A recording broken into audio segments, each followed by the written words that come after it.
And so the restrooms are there. You can feel free to have tea and water at any time during this meeting. And so, yeah, so now I just want to mention as well that this meeting is being recorded. So, and also I would like for you to silence your cell phones, if you may. And if you have to have a conversation, please take it outside of the meeting. Thank you. So now that we've got a couple of ground rules down, we are going to have some ground rules, some agreements during this meeting. This meeting here tonight is for us to come together as a community and come up with some solutions. All right? Can you all agree? I see some head shaking. For those of you that don't know me, know that I will physically, no. All right, so if someone in the audience, just popcorn style, would read these agreements up here, one at a time, please. All right, number 2. Number 3. We listen to what each person has to say. We do not interrupt each other, and we do not speak too often or too long. That was for you. And number 4, please. So in this meeting, if everyone agrees with these agreements, I would just like for you all to do this. Okay? This is a community meeting, and we will be talking, not yelling, not shouting. All right? And so with that said, we have a meeting.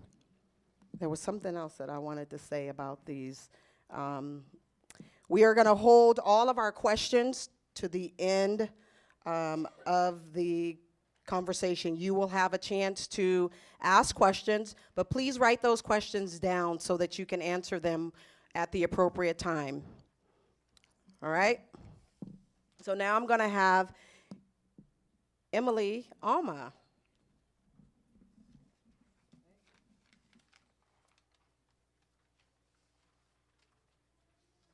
Thank you, Keisha. I want to mention a couple of other things before I get started. One is that we are being televised. I want you to know that. So BCAC TV is televising us live. So that's exciting for us that this will have a lot of folks able to watch. And also, if you don't want to be televised, you can hide in a corner, okay? But we're really pleased that they're willing to do this. There's several of our elected folks here, and I'm not going to mention names because I'm afraid I might miss somebody, but I do want to welcome Chief Mike O'Brien to be here, and we want this to be a conversation where we are seeking solutions, not attacking people. And I also understand that DA Ramsey will be here, and he was held up in court, so he's going to be slipping in a little bit late.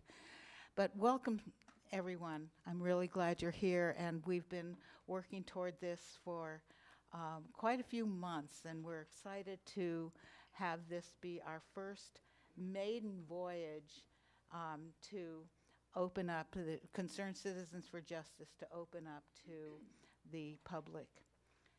Our tagline is building a culture of trust and respect for the work we are doing at Concerned Citizens for Justice, because we feel this is the essence of what we are about. Am I too close to the mic? Oh, okay. Thank you. I'm not a professional.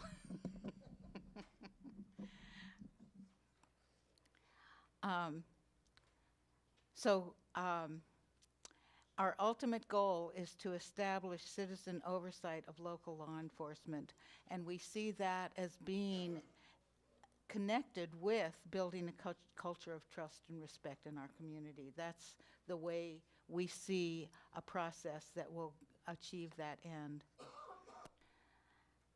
After we have met for over a year, and tonight we'll be sharing with you the results of some of that work. We have already presented to the Human Relations Network and to the Chico City Council, and we met, several of us sat down with Chico Police Chief Mike O'Brien, and we are pleased that Chief O'Brien was receptive to our thoughts. So we are looking forward to this being a positive evolution of what's happening in our community. Chief O'Brien shared with us that our intention is in accord with the mission and value statement of the Chico Police Department. That mission, or that vision, being to build a culture of trust and respect. Their mission is to create a safer Chico and improve quality of life by partnering with our community and providing dedicated service. Their values: integrity, courage, respect. So, in principle, the vision of Concerned Citizens for Justice and the mission of the Chico Police Department are in alignment. And that seems like a great place to begin this endeavor. The members of Concerned Citizens for Justice, we refer to ourselves as CC4J, came together after the shooting death of Desmond Phillips at the hands of Chico police officers on May 17th, 2017. Oh, what did I say? March 17th, I'm so sorry, I've known that deeply. And we came together with a sense, a shared sense that we must do something. This was not right, this death. Soon after we began to meet, in July, came the shooting death of Tyler Rushing. We also had been disturbed by previous excessive use of force incidents that did not become lethal, but were still disturbing, such as the highly publicized incident on August 30th, 2016, when a 19-year-old college woman was taken to the ground by a Chico police officer. This was an interaction that began over a blown-out license plate light. So we recognize and appreciate that Chico PD has made several changes in practice and training since those incidents. Plus, over the years, there have been many entirely respectful interactions between law enforcement and the police. Yet, we feel that tactics of intimidation are too often employed, and that it is essential for our community to adopt a process of independent, transparent citizen oversight to assure long-term change. We are in step with the times. In response to Black Lives Matter and publicity around the shooting deaths of Trayvon Martin, Michael Brown, Tamir Rice, and so many, many others, citizen oversight groups are springing up all over the country, from Albany, New York, to Fort Collins, Colorado, to San Diego, California. And at the federal level, with the creation of the Task Force on 21st Century Policing. This is a movement, and we're part of it. We're right in time. Our intention for this evening is to introduce the concepts and vision of citizen oversight and building this, transforming this culture,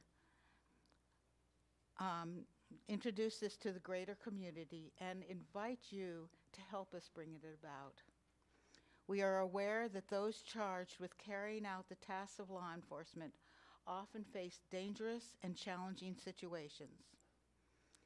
Yet we are convinced that deep cultural changes will protect officers of the law as well as the communities they serve.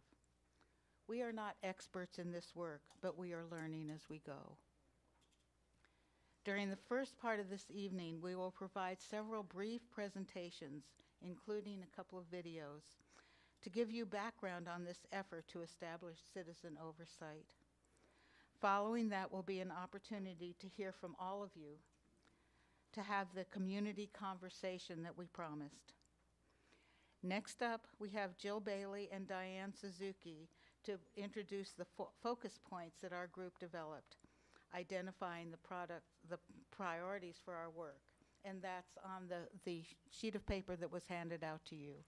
We feel that this summarizes our priorities, although there's much more that we need to deal with than what are on there, but that's a really good start. Okay, thank you, Jill and Diane.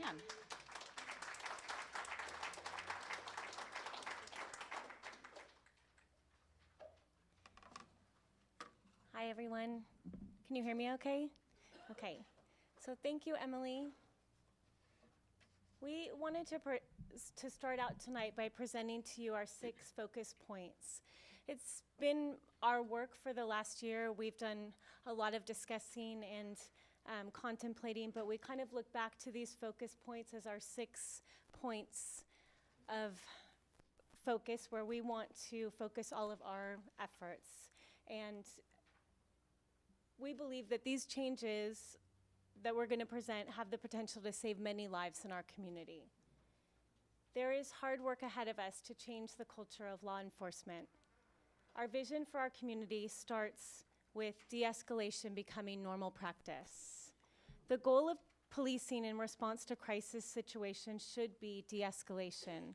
This means officers take the time to evaluate and respond appropriately to an individual's erratic actions, whether these are due to health challenges, trauma, or any other reason. We expect law enforcement to make every effort to prevent injury, even in challenging situations. Giving our police the tools to do this requires ongoing education and training. Training in behavioral health crisis intervention and avoidance of implicit bias is essential. Comprehensive training in behavioral health crisis de-escalation will allow police officers and other first responders, including 911 dispatchers, to respond appropriately to individuals in crisis. Such training should foster a culture of collaboration between the police, mental health professionals, social services, and/or family members, with the goal of a more peaceful resolution of each crisis. It's essential that 911 dispatchers send the appropriate resources to every call. And because bias against certain groups is inherent in our culture and influences even people who aren't aware of it, all first responders and law enforcement staff must receive comprehensive diversity, implicit bias training. Local police must ensure that incidents of disparate treatment are addressed so that all community members are treated with the same level of dignity and respect. Expanding community-oriented policing. Community-oriented policing is a proactive approach to public safety in which police work closely with all sectors of our community. Collaboration is the foundation of community policing. Mutual, non-combative communication between police and all people living in our community will create relationships based on respect, in which police and citizens identify and solve community problems as partners. Demilitarizing of local police. Police work depends on trust and respect. When police officers are armed like combat troops, they diminish relationships and intimidate citizens. Law enforcement may underestimate the impact of militarized images of themselves. Before the police accept military equipment from any agency, they must first receive authorization from local elected officials, such as the City Council or the Board of Supervisors. The matter must also be open to the public for comment. A less threatening image will help foster positive interactions between law enforcement and the community and will result in increased public safety. First and foremost, we would like our police officers to serve as guardians rather than warriors. Support and care for our officers. Our police are essential. We know that police work can be both dangerous and stressful, and that first responders have higher levels of post-traumatic stress than the general public. Therefore, full mental health support must be available for officers and first responders whenever needed and encouraged following any crisis situation. Counseling must be mandatory following the discharge of a weapon or any use of force incident to ensure the mental health of the officer and the safety of the public. Law enforcement personnel involved in use of force incidents must live with the consequences of their actions. Thus, addressing such situations with adequate therapeutic intervention is imperative. Citizen oversight of law enforcement. Improvement of our police department requires citizen oversight. An independent, impartial citizen board with the authority to review all police files is essential. As in other cities, this board will review every incident of police use of force. In addition, they will hear citizen complaints, recommend disciplinary action when necessary, and assess and recommend improvements to police policy. The board will operate transparently and issue its findings publicly. Its members will reflect the diversity of our community. Members of the board may be appointed by elected officials or elected directly by the voters. So we believe that these changes will create a culture within the police department that values the dignity of all citizens and works to preserve human life. And those are our focus points. We have, at this point, 2 videos that we want to show. They're both about 10 minutes in length, and they kind of show what's happening around the country, some approaches to policing and de-escalation and mental health treatment that we thought were very helpful in understanding our concerns tonight. So I'm going to try and play those now. With so many questionable police shootings caught on camera during the past 2 years, how police are trained is coming under greater scrutiny, along with calls for reform. Studies by the Washington Post and The Guardian found police in this country shot and killed about 1,000 people last year, almost 3 people a day. The Post found 987 cases, and The Guardian 1,014. The country's 18,000 police departments, on average, train officers for only a total of 15 weeks before rookies hit the streets. Maria Haberfeld, a professor of police science at the John Jay College of Criminal Justice in New York, blames poor police training, not rogue cops, for many questionable cases of lethal force. There are police officers who do not belong on the job, who are trigger happy, but this is not the overwhelming majority. To the contrary, this is a fraction of a fraction. But the overwhelming majority are poorly trained. For police departments around the country, guidelines on the use of lethal force are based on Supreme Court rulings that justify it when officers feel that they or others are in imminent danger. But there are no national standards, and in the wake of so many notorious police shootings, some departments, like the one here in Columbus, are reinforcing the idea that deadly force should be a matter of last resort. So he has a knife. At the police academy here, veterans and rookies alike are studying videos of police-involved shootings. What else could have been done? Could this life have been saved? How would you do it yourself? Is there a better way? Police Chief Kim Jacobs, a 36-year veteran of the Columbus Police Department, became chief in 2012. After the 2014 Ferguson, Missouri police shooting of Michael Brown, who was unarmed, Jacobs ordered new lethal force training in Columbus. Community meetings had convinced her that a change was needed. Why do people fear us? I mean, I heard that in our community meetings. People fear the police. That's absurd to me because we're the good people, and yet people are afraid of how we're going to react. And that is understandable, Chief Jacobs says, when people see videos like this 2014 recording of a police dashboard camera in South Carolina. The incident began when State Trooper Sean Grubert pulled over driver LeVar Jones for not wearing a seatbelt. Grubert asked Jones for his driver's license. Can I see your license, please? When Jones reached inside his car, Grubert opened fire. Did that seem like a threat to you?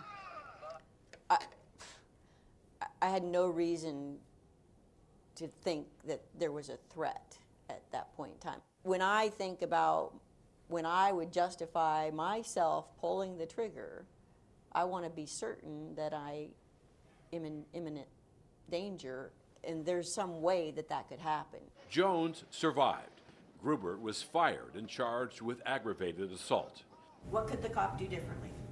In Columbus, such videos are case studies in how not to handle potentially combustible moments. Chief Jacobs says a rush to use of lethal force is a common mistake and one that contributed to one of Ohio's most infamous police shootings, the death of 12-year-old Tamir Rice in Cleveland in 2014. Rice had been holding a toy gun in a park when police responding to a 911 call drove within a few feet of Rice and seconds later opened fire.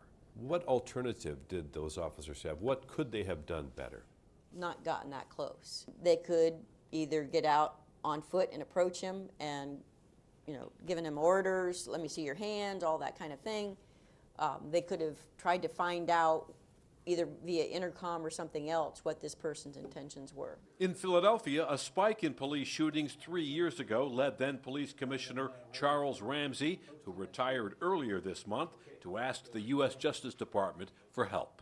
I wanted to take a look at our training. I wanted to look at our policy to make sure we're doing everything we can to minimize the number of times that an officer would actually have to resort to the use of deadly force. The Justice Department offered more than 90 recommendations, including increased reality-based training, which emphasizes strategies that give police more time and distance from suspects in high-risk encounters. All right. You have to call for backup right away. Such tactics include calling for backup, finding cover or moving away from a dangerous suspect, engaging the suspect in conversation. Slow the momentum. Remember that word? Slow it down. Since adopting the recommendations, the Philadelphia Police Department's fatal shootings are down. In 2013, police shot and killed 11 people. That fell to 4 in 2014 and only 2 last year.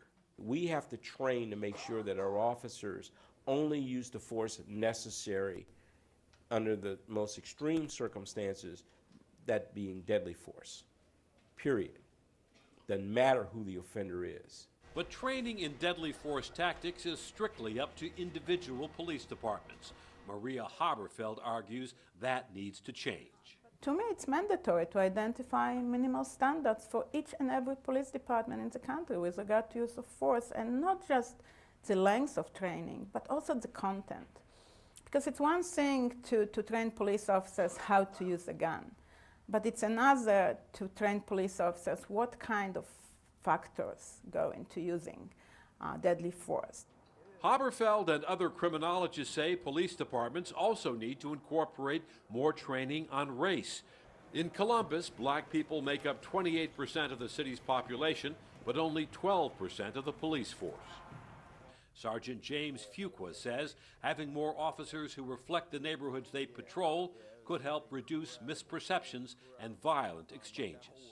I'm not calling anybody a racist or it's racially motivated. I just think sometimes there's a misunderstanding with cultural differences. Did you get hassled because you were a young black man? Absolutely, absolutely. Just because of the color of my skin and the neighborhood in which I lived, many of times, I was, for lack of better words, harassed. When I got older, I realized that they weren't bad people and they were just doing their job. And then once I became an officer, I realized that, they were trying to do their job. But at the end of the day, they kind of did a poor job with the community policing aspect of it. Former federal prosecutor Sharon Davies believes police training should also focus on unintended or implicit racial bias. Davis heads the Kirwan Institute on Race at Ohio State University and is a consultant to the Columbus Police. If those associations are negative, such as presumptions of violence or threat or criminality, that can make a police officer see a threat where there is no threat. What do you see as potential solutions? I mean, do we need changes in state law, or do we need much better police training. There's absolutely no question that all police forces should be trained about the reality of unconscious racial biases that affect all of us. That's a reality that all of us need to take very seriously, and police officers especially. Not even the most advanced training can eliminate lethal force, and police are legally justified to use it in order to save lives, including their own. In fact, the Washington Post study found that in 3/4 of the fatal shootings, police were under attack or defending someone who was. In Philadelphia and Columbus, police are convinced better training can give officers better options than shooting to kill. You don't grow up being taught how to deal with the police. The police are taught how to deal with our citizens. And so it's our responsibility.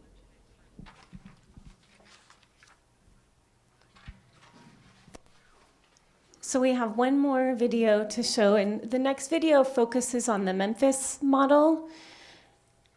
And I just want to remind everyone to write down questions or comments that you may have, because later on in the program we will have a guided conversation that we're hopeful that you have input for us.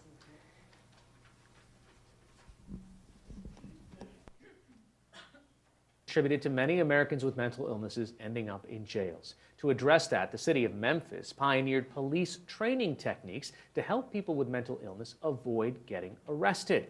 One thing the Memphis police are taught is that the mentally ill are actually more likely to be victims of violent crimes than perpetrators. In tonight's signature segment, the NewsHour's Megan Thompson looks at a policing approach that's become a national model. Police officer Christopher Ross patrols a precinct on the south side of Memphis, an area with a very high rate of crime.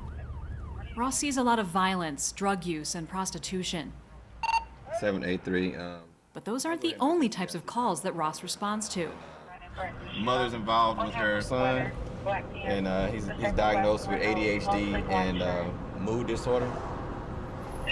And she said he's been taking his meds, but right now he's being unruly. So we're gonna go and see what we can do to help. Ross is part of the Memphis Police Department's Crisis Intervention Team, or CIT. What's going on? Officers specially trained to handle people with mental illness. Here, Ross finds a teenage boy in crisis. His mom says he's being bullied at school. See, everybody at this school knows that you're smart, that you got something going for yourself, and what they're trying to do is to stop you from being all that you can be. Ross is trained to de-escalate situations using mostly verbal techniques to keep both officers and citizens safe and keep people with mental health issues out of jail. Matter of fact, I'm gonna give you my number. So when you having a problem, call me, okay? If you feeling sad, you feeling depressed, call me. And you can tell me whatever you want to tell me. I don't care what it is. Handshake on it. After 20 minutes, the teen is calm and agrees to go back inside. Okay. Memphis started its CIT program 27 years ago after the police shot and killed a man with mental illness who charged at them with a knife. The city formed a task force, including the Memphis Police Department and the National Alliance on Mental Illness. At the time, University of Memphis psychiatry professor Randy DuPont was directing the city's main psychiatric emergency service. He helped develop the CIT program. In an event that's going to escalate and become a crisis, it's going to be those first few minutes that are pretty critical. So what they thought about when they came up with this concept was, why don't we take some of that expertise, let's identify those officers that want to do this, that could be good at it, give them the best training we can find, and then let's look and see what kind of differences that makes. Hey, how you doing? You want to call? That training starts with changing officers' attitudes and perceptions. DuPont says, people in crisis often act out of fear and may not understand what's happening around them. An untrained officer could interpret such behavior as defiance or non-compliance. Officers are often trained in the academy to see non-compliance and respond with greater use of force. That's part of their training. But in CIT, what we're trying to say to the officers is, let's analyze the non-compliance. Let's look strategically at it. So we're looking for that different interpretation of behavior. First of all, we have to talk about having compassion. Major Vincent Beasley is in charge of the Memphis CIT program. He patrolled the streets as a CIT officer for 8 years. Are all officers cut out to do this kind of work? I don't think so. I really think it takes a special person to do that. Not everybody's cut out for that, because you have to have patience, and you have to really care about people, and you have to understand that it's not the individual himself. It's something that's going on. It's something, you know, in his brain that's not working properly. It's a chemical imbalance. CIT is having a measurable impact. Major Beasley says of the 14,000 911 calls last year that CIT officers responded to, only 19 encounters resulted in injuries to a person with mental illness, and the vast majority ended without a person being detained. Around 4,400 were taken to mental health treatment facilities, and just over 600 were taken to jail. So we're not taking nearly as many people to penal facilities that are suffering from mental illnesses, because we realize they don't need to be there in most cases. Those with mental illness who do get arrested wind up here at the Shelby County Jail, where there's a special wing with 46 cells for people with mental illness. Hundreds more inmates on psychiatric medication are housed in the jail's general population, where many are also offered psychiatric treatment and group therapy for things like addiction and anger management. What else would y'all do when he throws up this, how are you going to help me? Joining the police department's crisis intervention team is voluntary, and officers and dispatchers must attend 40 hours of training. There are 3 days of intensive role-playing based on real situations officers have faced in the field. John, I see that you're very upset, and I want to help you. Nobody cares about me. And with me out of job, man, it's never me to be here for. I want to say from the standpoint, like you said, dealing with handled by CIT. The trainees, dressed here in plain clothes, also spend a day meeting people with mental illness. I'm at a point now where I can go back to independent living. I still must take my medication. They learn about what it's like to live with their conditions and about their experiences with the police. They came to my house, sheriff department came to my house and kicked my door in. Well, he told me to shut my freaking mouth. Could you have a paramedic make a scene over here? Today, there are 274 active CIT officers like Chris Ross on the Memphis force of almost 2,100, or about 1 of every 8 officers. The CIT program is operated within the department's existing budgets. Officers wear these pins to identify themselves. Ross, who's been CIT for 3 years, never answers a call without backup. When he's flagged down by a man who says he's a Vietnam veteran and has bipolar disorder, Ross pulls over to talk. He uses simple strategies, introducing himself and being calm. I'm Officer Ross. Just call me. You okay? Well, call me Chris, okay? Ross says a huge part of his job is simply listening and keeping tabs on people he knows might need help. And talk to me. That's what I'm here for. Man. Don't explode. You want to know why you ain't got to explode? Yeah, because I'm talking to you. Because you're talking to me. Here, he checks up on a man he's gotten to know. Third eye, you in here? The man lives in an abandoned motel. You sleep? Come and holler at me. I just want to talk to you, make sure you're doing all right. I got all seeing eyes, man.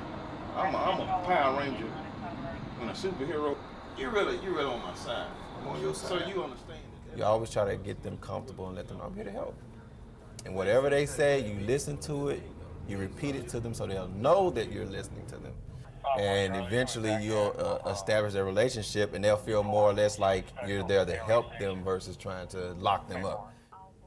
If Memphis police determine people might pose a danger to themselves or others, an officer can take them to the Crisis Assessment Center for evaluation and medication. Many of the services here are free. It's inside the Memphis Mental Health Institute, so if they need long-term inpatient care, patients don't have to go far. After they leave, there's also a new outpatient program for continuing psychiatric care. Officials say it's reduced the number of repeat visits to both the Crisis Center and the Institute. Mark Havener has been a patient at the Memphis Mental Health Institute. He has bipolar disorder and began having psychotic episodes 17 years ago, locking himself in a closet for hours at a time and attempting to kill himself. Do you have any idea how many times you've tried to end your life? Lost count at about 25. 25. And I lost count at my hospitalizations. Again, I got tired of counting at 25. During one psychotic episode in 2002, Havner started to strangle his wife. I grabbed her by the throat, and I got up and I shoved her up against the inside of the front door of the house. After he let her go, she called 911, and CIT officers responded. By this time, I'm pretty much nonverbal. I can't express what's going on because it's a hurricane inside of me, a maelstrom. They don't even handcuff me because they see what kind of condition I'm in. Treating me as a human being in crisis and not a potential perpetrator. Havner was hospitalized and never faced criminal charges. He got treatment, and today he is stable, has reconciled with his wife, and works as a counselor to others with mental illness. He's also become an advocate, sharing his story with the CIT trainees. And that officer crouched down to my eye level, and he looked me in the eye. He recognized me as a person. The strategies developed in Memphis are now called the Memphis Model and have been adopted by almost 3,000 of the nation's 18,000 law enforcement agencies. Studies have shown that CIT-trained officers are less likely to arrest people with mental illness than non-trained officers. For Chris Ross, that's one of the things he likes most about this job, the potential to help people, rather than put them in jail. That's why I work, that's why I do it, to make a difference. Because if we get to the point where we're making a difference, we won't have to lock so many people up.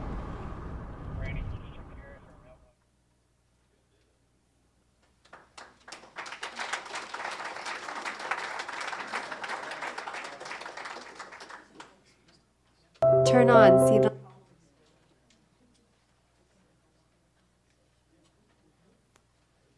Forgot to turn this back on. Oh, it's fast. So a lot of inspiration up here. And I saw lots of people writing down comments and questions, so I'm looking forward to that part of our program. We just wanted to provide an introduction to some of the alternatives to violence for our police department. Next, we have Margaret, who's going to look at what is citizen oversight.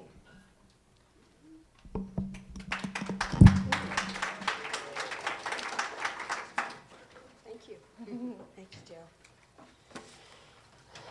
And I'm going to need a little bit of light. I have about 10 minutes I want to share with you about citizen oversight. So, what do we mean when we say citizen oversight? Exactly what is citizen oversight of law enforcement? Based on the National Association for Civilian Oversight of Law Enforcement, and their acronym is NACOL, in its simplest form, it is one or more individuals outside the sworn chain of command of a police department who hold that department and its officers accountable for their actions. Contrasted with internal affairs, which is within the police department and hidden from public view, citizen oversight lets citizens hold the police accountable for the use of force, police policies, and transparency. Can you hear me okay? Okay. Of course, all law enforcement is subject to the control and direction of citizens through our elected representatives. This is the essence of policing in a democratic society. How involved elected officials are in the operation of law enforcement varies region by region, of course. How involved are our elected officials in our police agencies? How do they respond to police use of force? Think of the many incidents you know about in our region and tell me how our elected officials responded.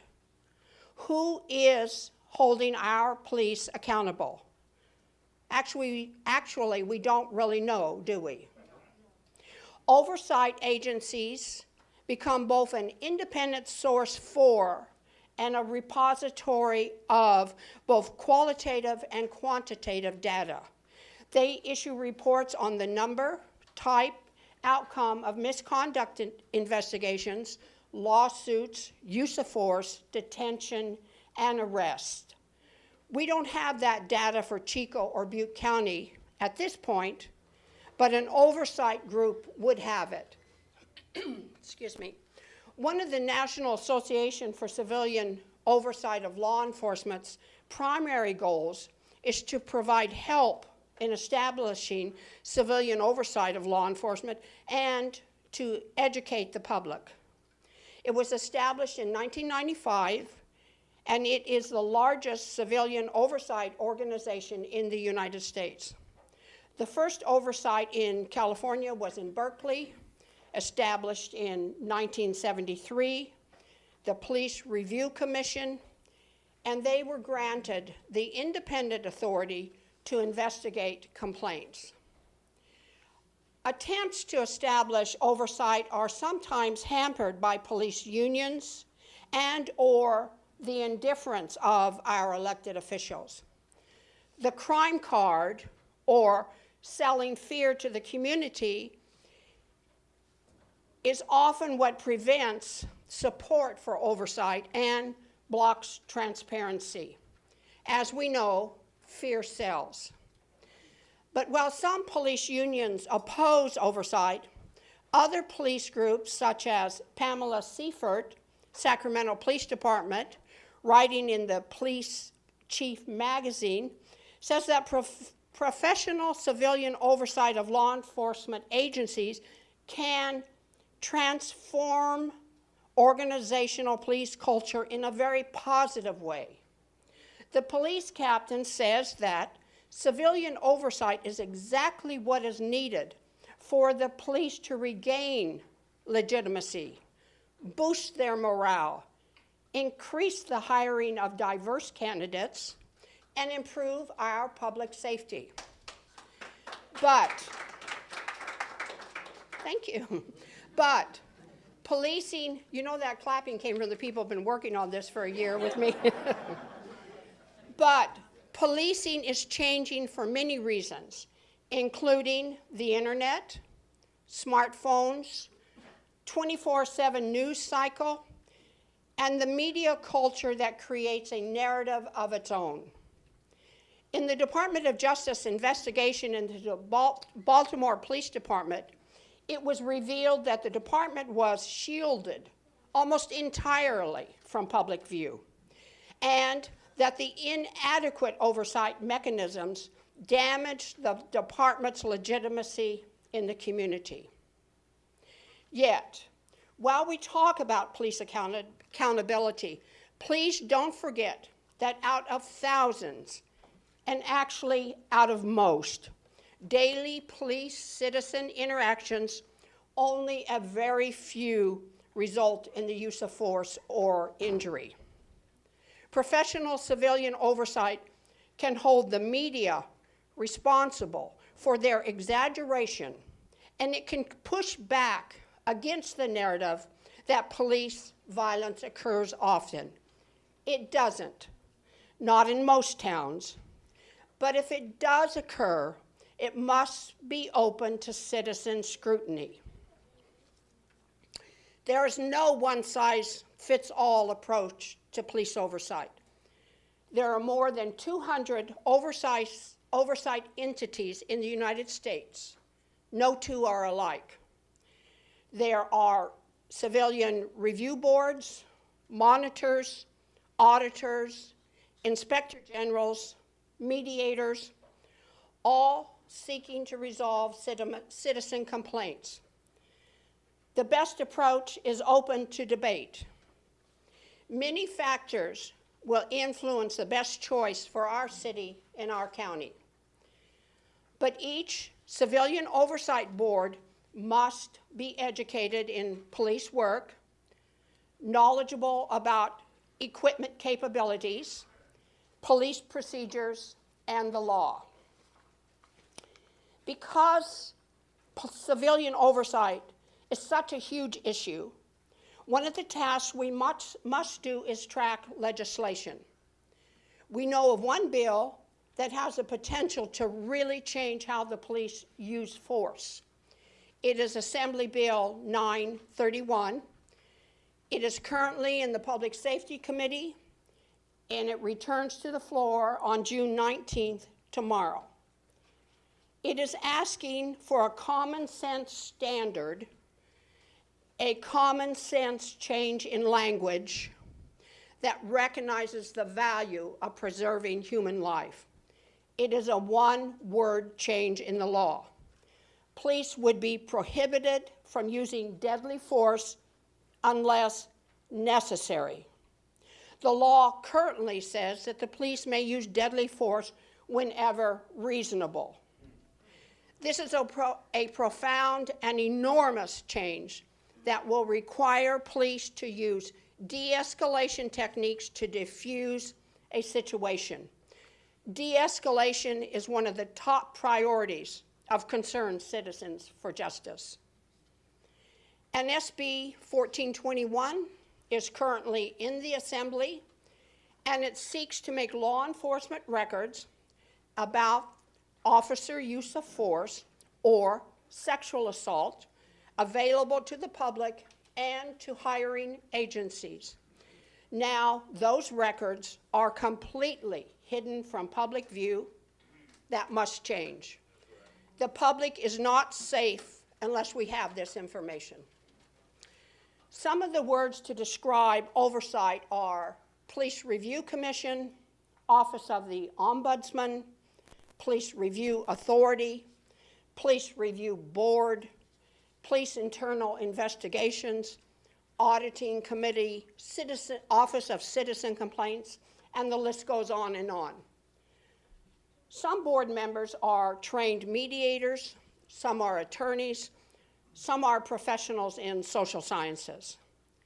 Some oversight groups hear complaints. Some limit the type of complaint to use of force incidents. Some examine police policy. Some have open hearings. Some have subpoena powers. But what are the limitations of citizen oversight? It cannot ensure police accountability. Citizen oversight depends on the talent, the fairness, and personalities of the individuals involved. It has limited authority. It does not impose discipline on officers or dictate department policy, though it may make recommendations on policy and discipline depending on their charter. To create citizen oversight in Chico or Butte County will require that we study what oversight is best and needed in our region. We would need to define our goals for oversight to begin. The discussion must include collaboration with the public, the police labor, key public officials, grassroots community organizations, academia, all interested citizens. It will take a coalition of community members to make oversight a reality for us.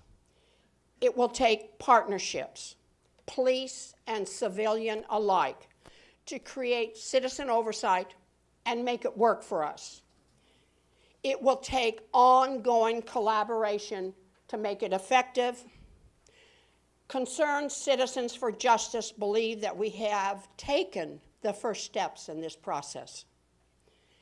And should citizen oversight be established at the ballot box by a vote of all citizens or created in the city charter? We have choices. We will have to decide on what model to establish, what duties, power, and authority this group will exercise, and how will it be funded? Who will staff the oversight group? Volunteers or paid employees? How will we build relationships with key stakeholders, with law enforcement, with local government, with police unions, and with the public, particularly in this age of rancor and tribal politics. How will we do it? The effectiveness of oversight in any community is dependent on so many factors, including political will and budgetary support, ready access to information such as police files, records, performance data, police training. We do know that the most important thing we must do is listen to our community, be fully inclusive, and work together to develop the best oversight model for us. We are taking the first steps, and we need the next steps to be fully collaborative. We need to take the next steps with all of you. The movement for oversight is considered largely won, but now the challenges are developing it and spreading it throughout cities and counties. Standards for oversight and performance measures must be in place. Oversight is transforming the landscape of policing, and it is requiring closed, non-transparent police departments to realize that citizen-run oversight is beneficial to the police department and the community. Ultimately, it is protective for police, our community. Ultimately, it is protective for each of us. Thank you.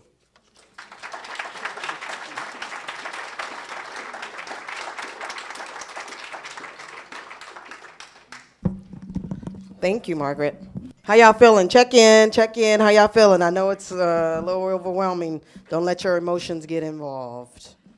All right, so just all of that you've seen and heard here tonight, just remember that we're here to close the gap and build a bridge between the community and law enforcement and others that are involved in helping to make this happen.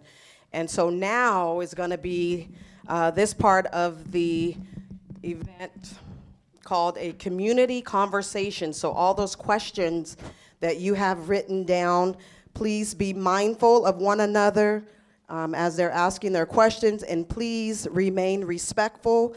As I stated earlier, a lot of you do not know me. Some of you do, but I will ask you to leave if I feel like you are getting out of hand or being disrespectful in any manner, because this is a community conversation, and we're trying to close that gap and build the bridge between us, the community, and our law enforcement. We're here to be the solution to the problem, not be the problem. All right? Well, thanks everybody. Thank you. Where'd she go? Margaret. Margaret, you're just so fantastic. You're great. Thank you everybody from CC for J. You know what, you look back, we've been together probably over a year just putting all this together, and it seemed like you wasn't getting anywhere, and I sit here, I was just about to cry. I was like, wow, we really made a lot of headway. So we thank you guys for coming out, for being concerned citizens as well. And again, elected officials, those who are in authority, shout out to you guys. So now we're gonna have our community conversation. So was this a good meeting or what? So far, so good? Well, let's just keep it good. This is community conversation time, so if you guys have any questions, comments, are we gonna pass the other mic around as well? So this is that time to ask questions. We don't have all the answers. Again, we're grassroots, but we're building a coalition. We're building this oversight, the CC for J, so hopefully you guys in the audience will be a part of this to help build this and put it together. So who has any questions? You only have 2 minutes. So Keisha will take the mic. Okay, we had questions. Get my exercise today. Thank you. My name is Richard Munzer, and I am from, well, the homeless community. How you guys doing? Good. Chief, it sounds like we're taking a step backwards to good old-fashioned policing. The old-fashioned type that you stop, you talk, you find out what's going on. And that's what it really sounds like we need to do. We need to de-escalate and just take a step backwards.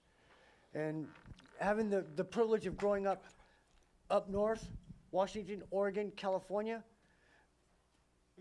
one of these days we got to talk about newspapers. But anyway, they stopped in Lakeview. They stopped in Chewelah. They stopped in Yakima.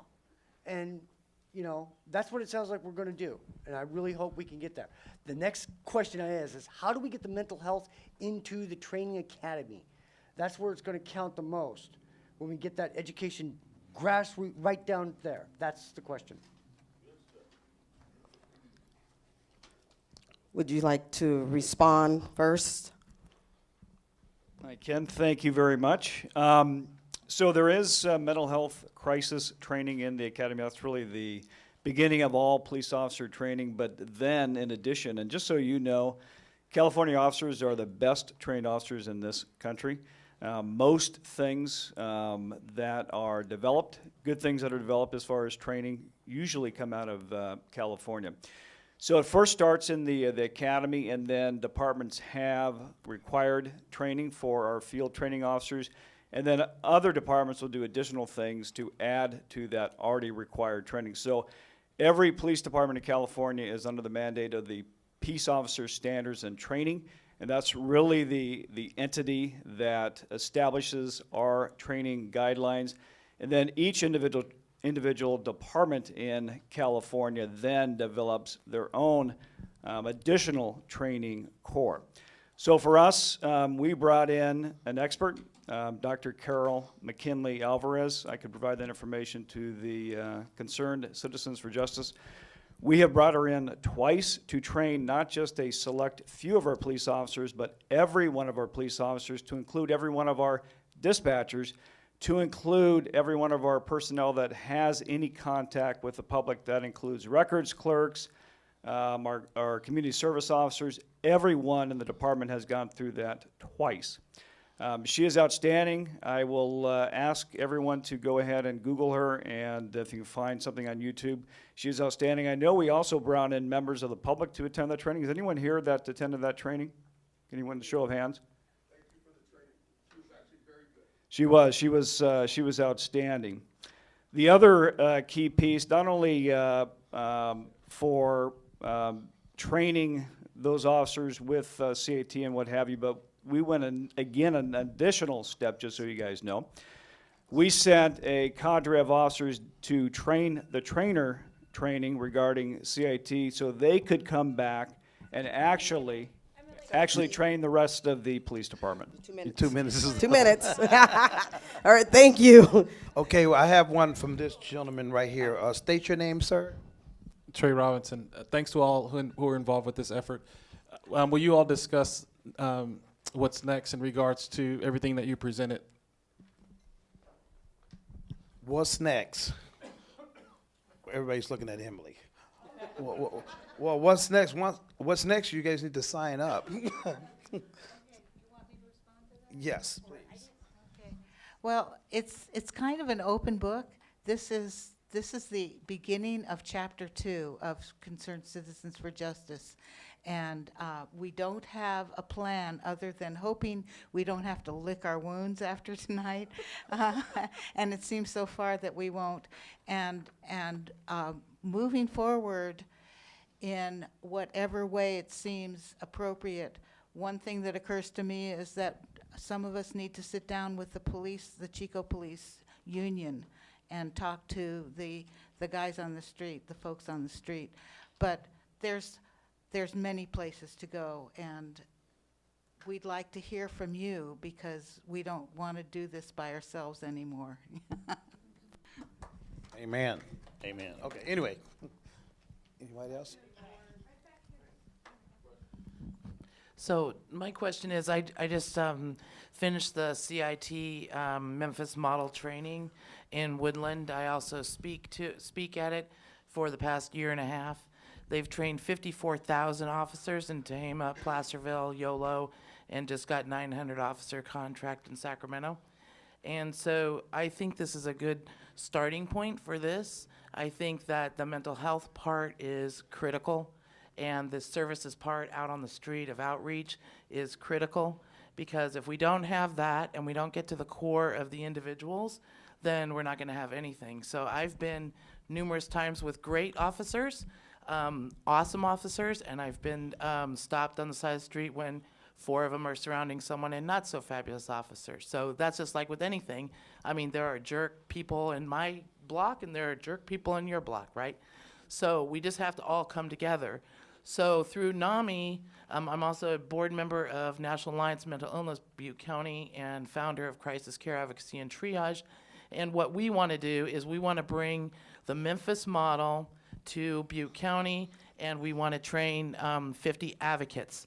But we want to train them with not a diversion from the police. We want them trained exactly as the police, because I am so tired of running into people and going like this, you know, batting heads. We need to be in union, and our advocates out there, every one of us, there's a lot of us out there every single day, need to be on the same page with the police and what the officers are being trained as, so that way we can better understand what they're up against. Thank you, Lisa. Well said. I get one right here. What's your name, miss? My name's Arnicio Kello. I've worked with teachers for many years at Chico State, and it took us quite a bit of time to train teachers how to deal with students. And I'm just wondering how much time is really spent with what the psychologist or whatever it was to work with these people. And we worked with those students over a full year. Some didn't make it, and some did, as I'm sure would happen with police. But I want to know how much real time is being spent. Is that for Mr. O'Brien? I guess that's for you. Thank you. So just, and this probably would be a good opportunity to maybe schedule something in the future where we really provide every aspect of your police department in a contextual format, so you understand more than just me talking for 2 minutes. I think that's really probably not ideal. I don't think it's fair to you. I don't think it's fair to the process, but I'll do my best to answer your question, ma'am. So a police officer attends about a 5-month, 6-month academy that has aspects of this throughout their training. And then after that academy training, the real training really begins, and that's what's called field training. And that's where that police officer, that police trainee, for essentially another 5 months, maybe longer, depending on their development, will have an experienced field training officer sitting next to them in a car every single minute for 5 months. Everything that police officer does is documented.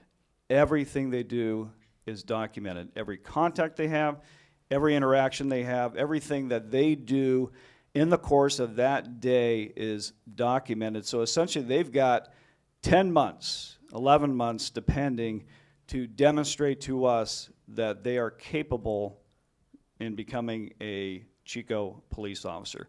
So that is an ongoing process. They then have another year's worth of time that they have to continue to prove that through probation, which they can be let go at any time for anything. And those evaluations are done again continuously, and really continuously throughout their career. It is an ongoing process. It's not just something we come in and do for 8 hours. It's something we do continuously for the rest of their career. Thank you, sir. I think she has one over there. Oh, all right, yeah. Benson, I'm on the police practices project of the ACLU. I've been involved in this for over 10 years, chairing the committee for the last 5. But what I envision for this group, there you go. Okay. And what I envision for this group is a board with chair and committees, and each chair would have issues to research. The issues I would recommend are use of force policy, use of force policy, the body cam policy, the review of the police complaint form and process, racism in the Chico Police Department, review of data collected, and see what else needs to be collected. Also, I recommend that you all sign up for the Citizens Police Academy. It's excellent. Ed Nelson directs it, and you should sign up as soon as possible because it fills up. And thank you. That's it.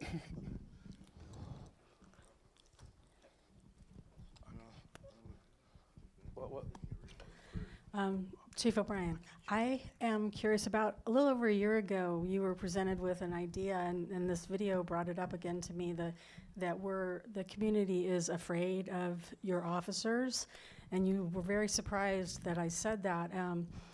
You were also very resistant to the idea that we have some type of oversight, anonymous, third-party, unbiased third-party complaint system where people can safely make a complaint without fear of retaliation. Margaret talked about how rare police violence is in reality, but when you get onto the streets and you talk to people, it's a lot more common than the numbers would show. And so I am asking you now, again, are you willing to, as part of this whole thing, work with an unbiased third party for anonymous reporting of complaints against your officers? This is going to be the last one for the chief. We're going to bring it back to the CC for J. Yes. So that is a very good question. I want to also again explain how that process works. And Benson, you made a couple points I also want to address just real quick. All of our policies, body-worn camera policy, our use of force policy, every one of our policies is available for you to review. We completely allow that to be reviewed by the public. We do not hide that. That is there for your perusal and your review. As far as the complaint process, I want to make sure that you understand that anyone can make a complaint, anonymous complaint, whatever. And we do investigate, but it's hard to investigate an anonymous complaint. I said I did not say I was against that. I was saying that it's hard to investigate an anonymous complaint. If we can't go back and talk to the complainant and ask them what is going on, it's pretty tough to do a thorough investigation. And we do thorough investigations. And the other thing I do want to add, you mentioned that use of force is actually rare. Let me just share how rare it is in Chico. And when we're talking also about transparency, since I became chief in 2015, I have released our use of force statistics every single year. Those use of force statistics include race, gender, the type of use of force, the drug or alcohol abuse that may be part of that particular incident. And in 2017 alone, we had 77,622 contacts with the public. This is just an officer in the field having contact with someone. You know how many use of force incidents we had out of those 77,622 contacts? 62. That works out to 0.08% of the time, just so you guys know, to provide some context. But you guys, I can leave this with the Concerned Citizens for Justice, all our use of force event statistics.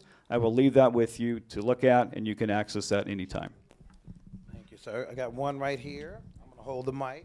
I'm Paul Westbecker. I'm with the Habeas Clubs, and I'm the intentional interim director of Habeas Clubs, which started at Folsom Prison. Over police brutality.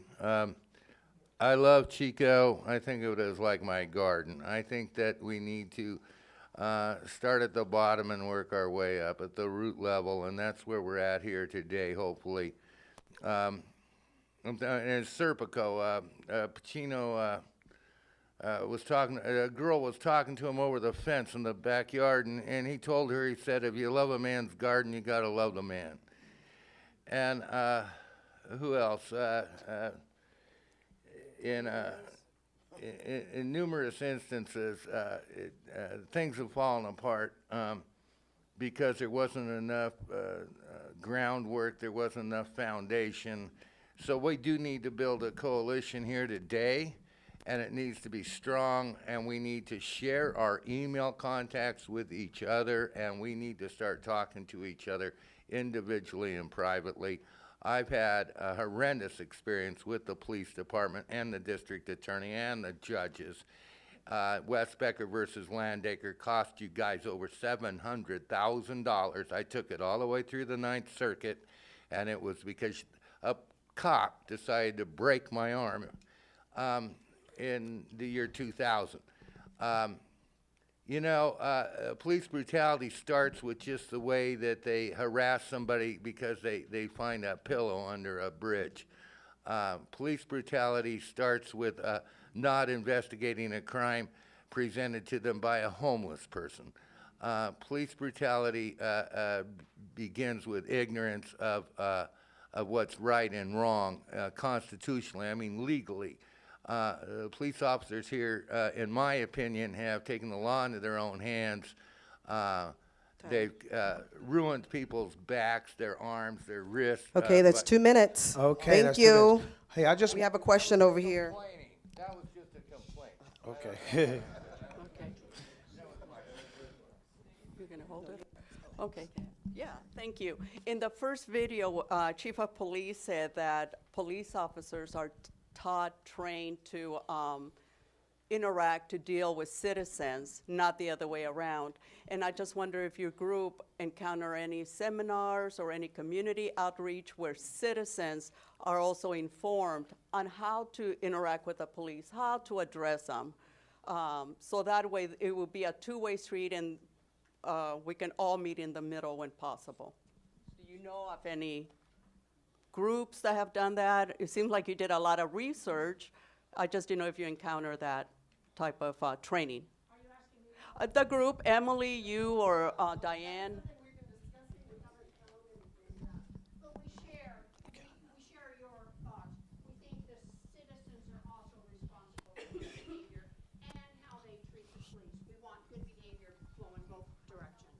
But there aren't any kind of training for the there's a lot we could do down the road. Hold that thought, and maybe you could organize it for us. Yeah. Yes, that's what we're talking about. That's what we're talking about. No, I'm over here. Thank you, Vince. I want to stand up so I can see everybody. My name is Mercedes, and I want to share a story that I heard with you. Unfortunately, this will be anonymous because the person wants to be protected.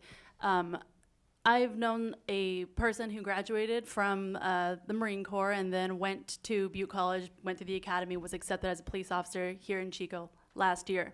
Now that person likes human beings, likes to interact, likes to talk, likes to see people as people.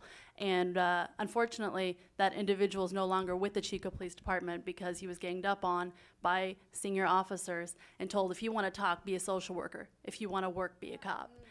Now I want to make the differentiation here. A CIT trained officer, peace officer, is a social worker. They're also a civil servant.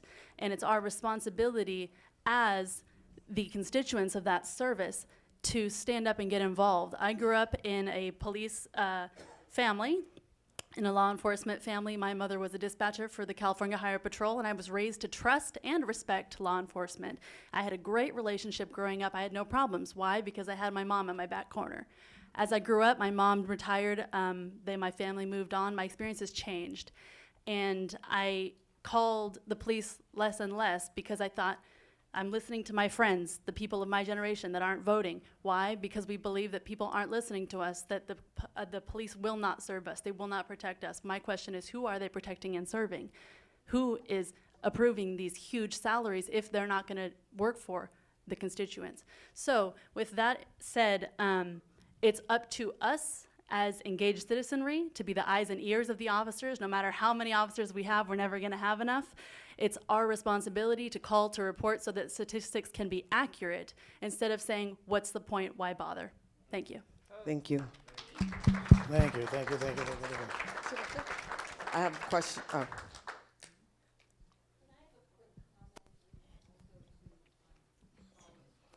Yes. I don't think I'll take 2 minutes.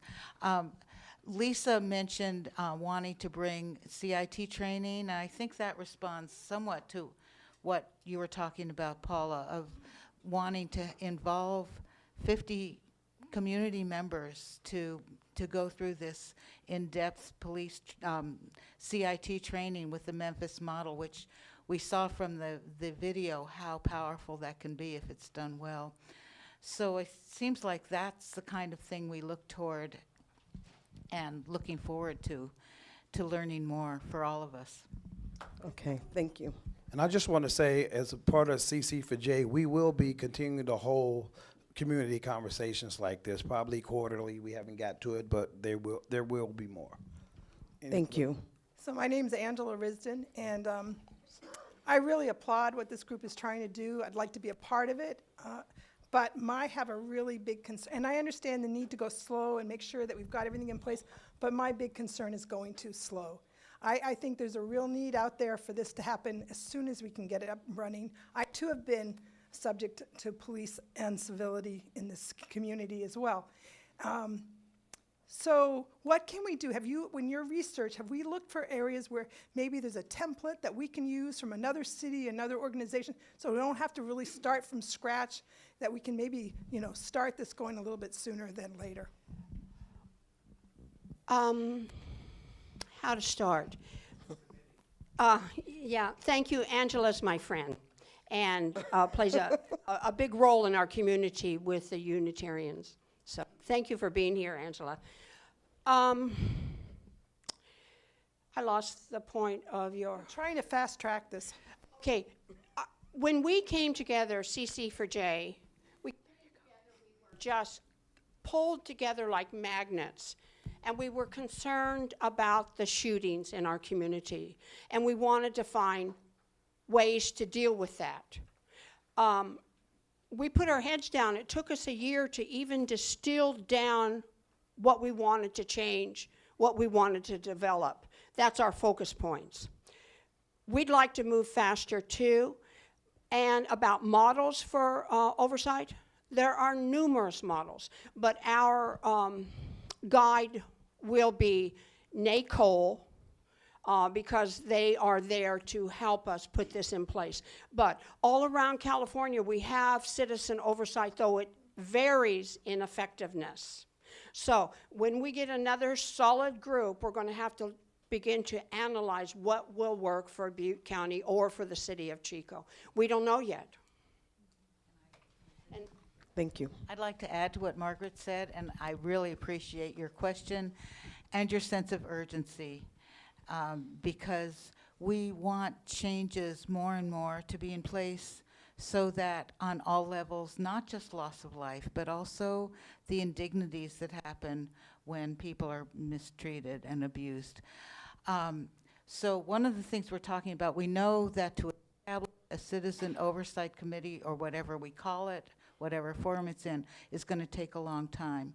And one of the things that I'm going to be winding this up with a closing, and we're looking also at interim steps we can take. We can't snap our fingers and make the changes, but already there are changes. And okay. Okay, I'll wind it up in just a minute, but your 2 minutes are up. I'm going to finish my thought if you don't mind.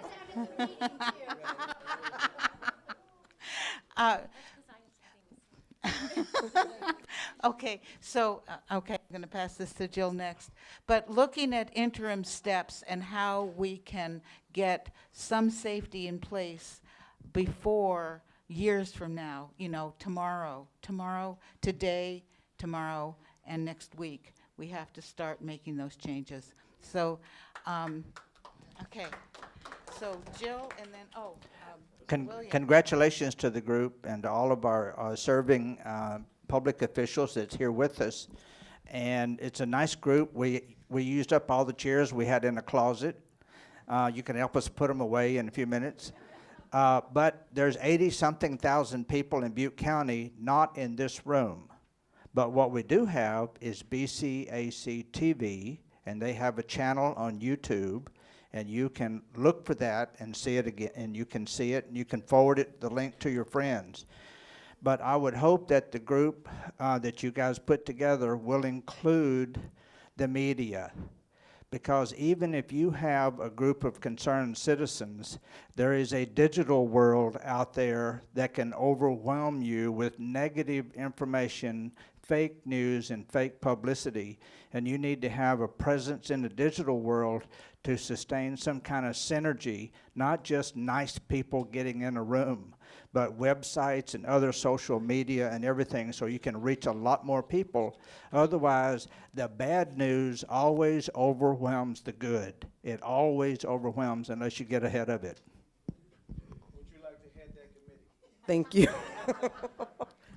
Jill. And I just wanted to add, Angela, you mentioned going quickly. The more like-minded people that we have that are interested and want to start working with us towards citizen oversight, the faster we can get the work done. Because what 10 people can do in 6 months, 20 people can do in 3 months or less. So the more people we have that can help us, it's tedious work, it's a lot of work. We have all worked very hard. So that's my advice to you as well. I got one right here. You know the rules. Be nice, 2 minutes. Yeah, I wanted to ask Mike and Chief O'Brien, Mike Ramsey. I'm not trying to blame everything on the cops or anything, you know, because the nurses and everybody else that our colleges teach, the teachers. I have 4 generations of my family school teachers here. Not one of them will say a word about the illegal ag spray. We've been sprayed out there. They changed the law to where 25 feet away, they can spray the creek. Now, that's the kind of mentality that it takes for the Chico State to have the chief of police, the commission, the money people, all exploiting Rape Alley. You got a camera on Rape Alley. The college had money. Mike, you had money. You bought an air monitor. Where's public safety come first? Okay. Does he want to give him a chance to answer that? Or no? No. He don't want to answer. Okay. Okay, we're going to move forward. Okay, we got one right here. Thank you. My name is James. I actually had an opportunity. I was in politics in Oregon, and I was chairman of a local public safety coordinating council for several years, and we had all the criminal justice players, state, county, city, elected officials. We had mental health, we had public health, and we were actually required by the state legislature to work to coordinate a lot of the activities.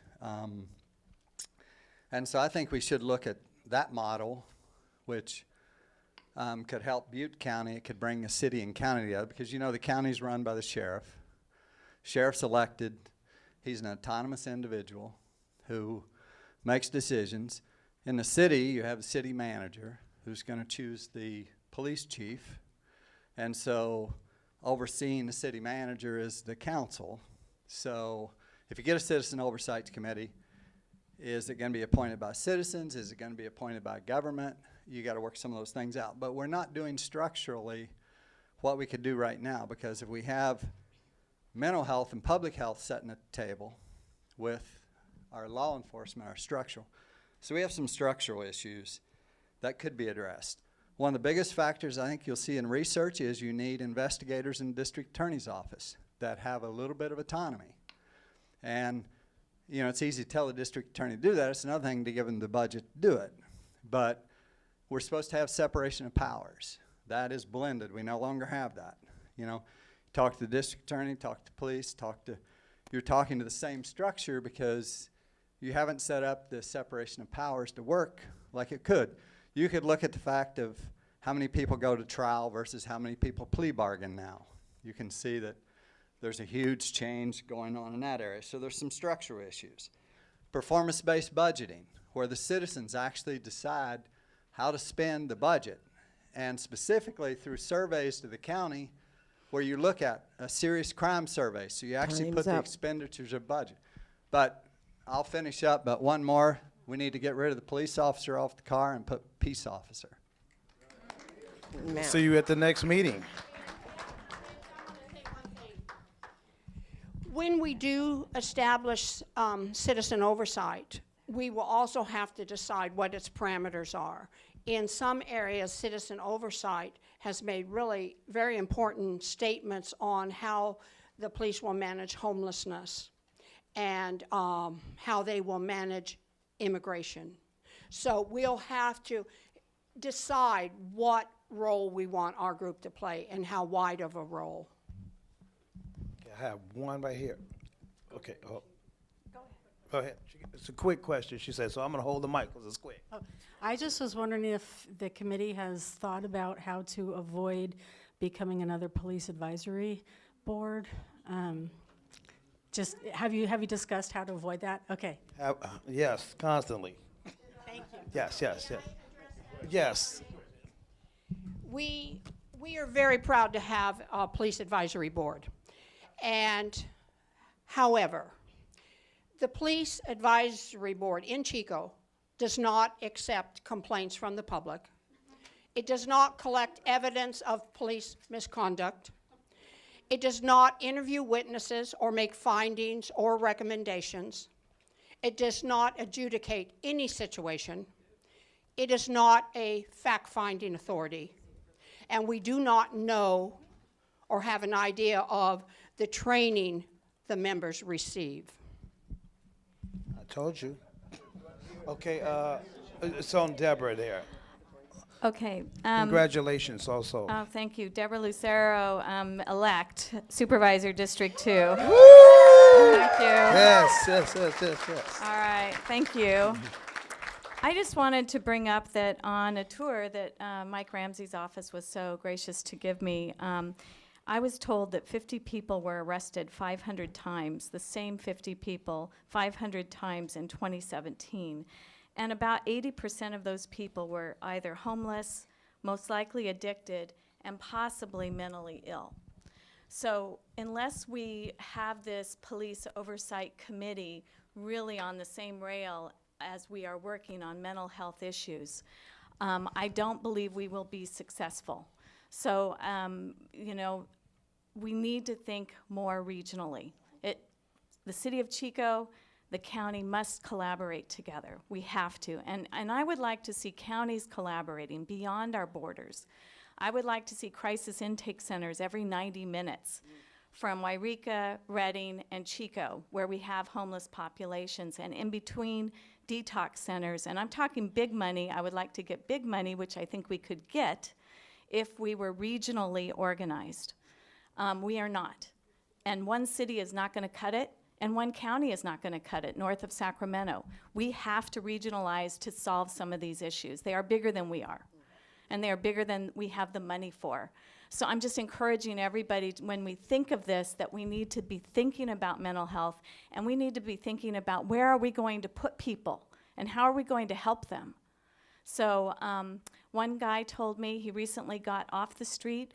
The reason he did is he qualified for Native health benefits, and he was able to go in to a day center.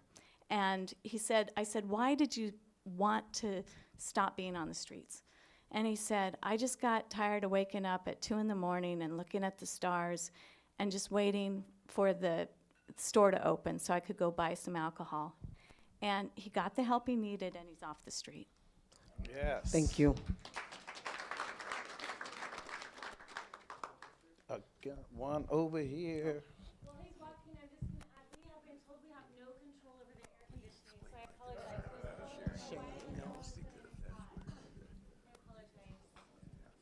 Well, I'm not going to ask Chief O'Brien, but is there a mandate that says the police department has to do this, has to accommodate? Is there some mandate that I didn't hear about?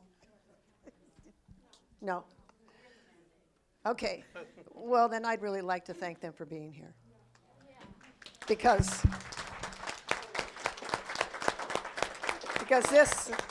this is a powerful group.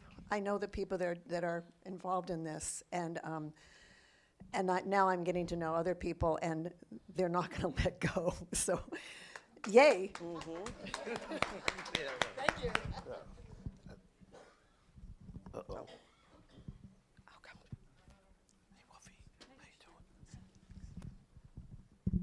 Hi, my name is Walter Horvath. My question's regarding the body cams, because it's great we have body cams, but if they're used selectively, they're useless. And we just had we just had an incident 2 months ago where there was a claim that we couldn't get body cam footage because it happened so fast.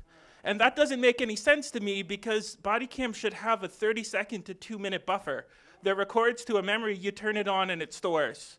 I want to know, like, I feel if they're on the duty, if they're on the clock, they're out of the car and they're off the pot, that camera should be on. Yeah.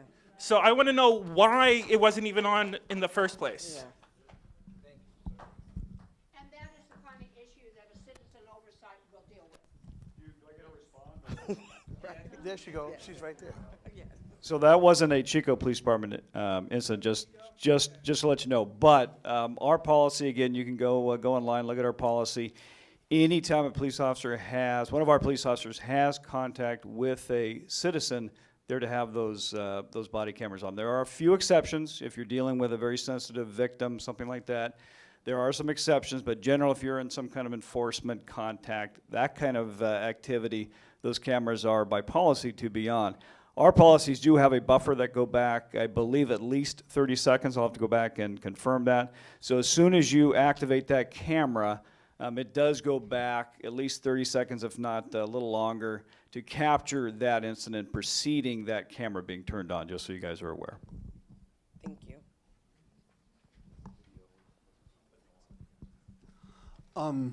Deborah, you just mentioned a success story, which is wonderful, about a person who found a way to shelter.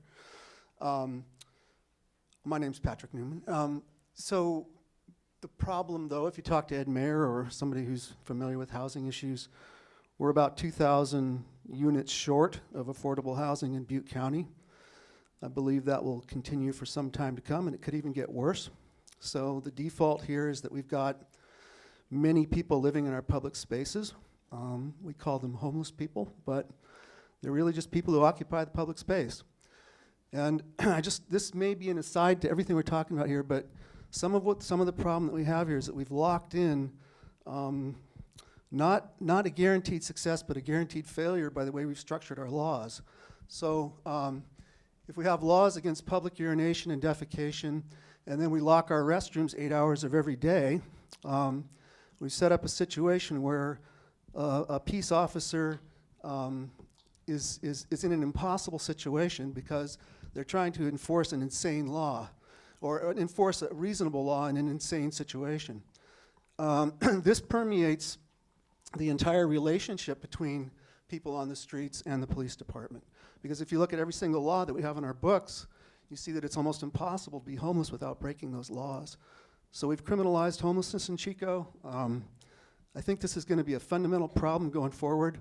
We need to find our way to coexistence. This war, this conflict that's going on between our community and people on the streets, it really needs to end. And so I hope that's part of the fabric of what you people are thinking about, because a lot of police hours go into this crazy way of trying to manage this emergency situation, which is really just economic refugees in the public space for the most part. Thank you very much for your work. I appreciate all your presentations. Beautiful. Thank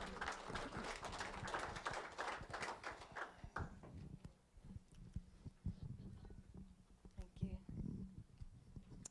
Hi, my name's Ruth, and a lot of what Deborah said is what I wanted to say.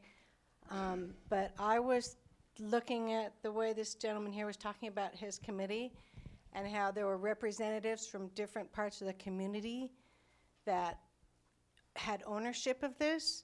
And so I was visualizing someone from downtown, someone from Butte County Sheriff, someone from the police. It seems like there should be a representative for all the different parts of our community, because the police, our police.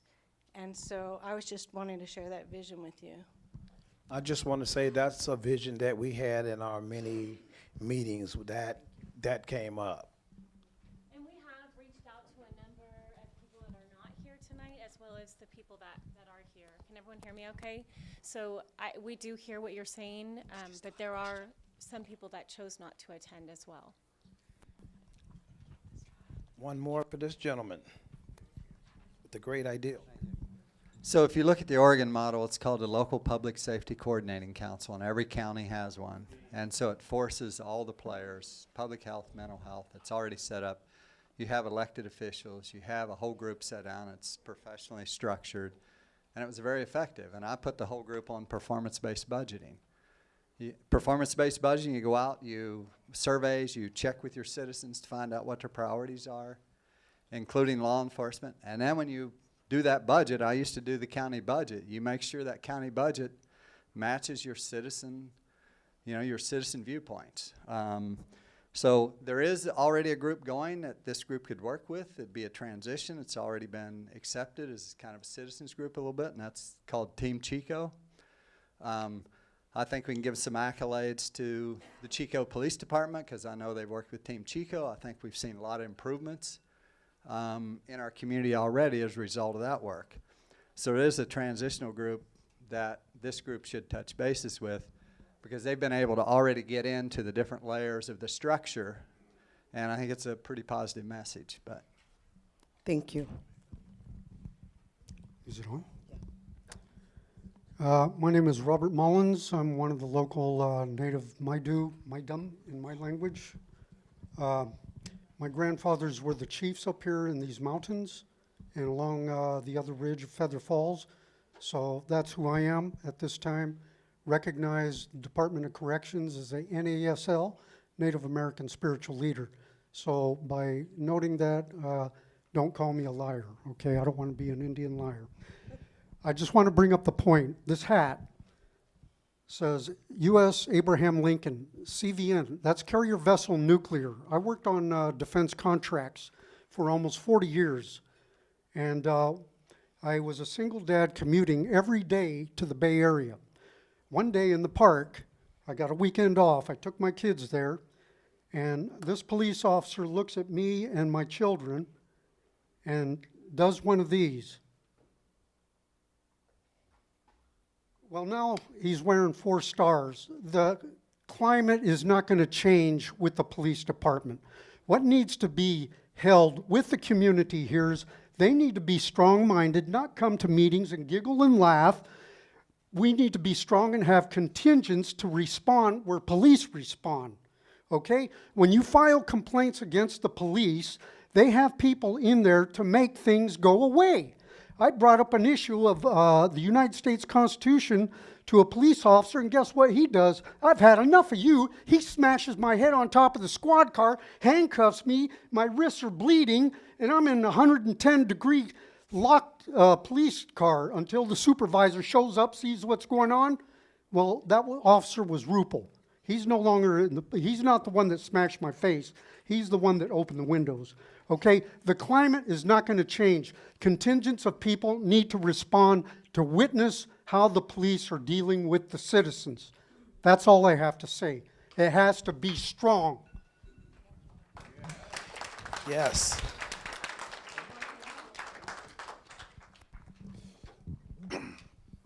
My name is Richard Roth.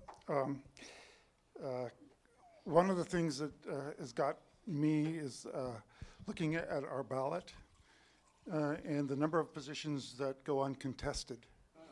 And to me, an uncontested position is one that is in malaise.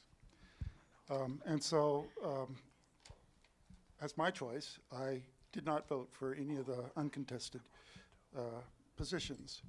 But I think it's a responsibility of the public, of us, to see that these elected positions are hotly contested so that we do have a voice. One of the things that was mentioned was the training that officers get. I was wondering whether those trainings would be open to attendance by folks from the oversight committees or the public. And if not, whether or not even something like BCT TV could be present to record those so that people can see how our officers are being trained. My first job away from home was in a hospital in Topeka, Kansas, on a half medical, half psychiatric unit. And it was probably at the peak of the mental health treatment phase, but it was right before, after One Flew Over the Cuckoo's Nest and the movie, the book and the movie. And since then, we've seen a great decrease in the amount of treatment and the options available for treating mental health folks. And it saddens me to see that the treatment that seems most obvious in our community is a bullet. And so I agree, we need something that's very strong, or a strong response to that. Thank you.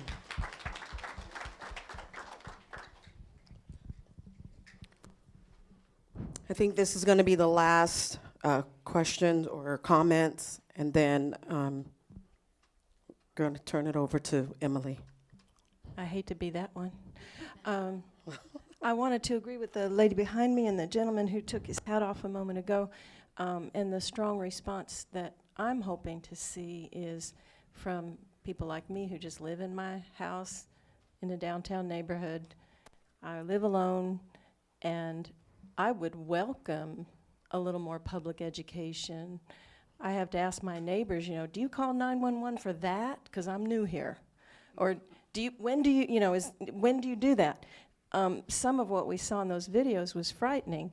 How do I respond when I'm pulled over for my seatbelt? And how do I call 911 if I'm fearful? So I would welcome that kind of training. When my kids were in public schools, they learned to stop, drop, and roll if their clothes were on fire.